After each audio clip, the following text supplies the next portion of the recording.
we were playing for the national championship in college on January 8th, 2009, and I decided to wear John 3:16 under my eyes. And during the game, 94 million people Googled John 3:16, and it was a pretty cool moment. Well, exactly 3 years later, we happened to be playing the Pittsburgh Steelers in the first round of the playoffs when I was with the Denver Broncos, and I didn't even know that it was exactly 3 years later. It was January 8th, 2012, exactly 3 years later to the day.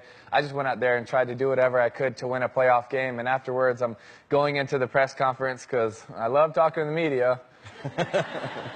And our PR guy jumps in front of me, says, "Timmy, did you realize what happened?" I was like, "Yeah, we just beat the Steelers. We're going to play the Patriots." He was like, "No, did you realize what happened?" I was like, "All right, Patrick, what's up?" He said, "It's exactly 3 years later from the day that you wore John 3:16 under your eyes." I was like, "Oh, that's really cool." He said, "No, I don't think you realize what happened. During the game, you threw for 316 yards.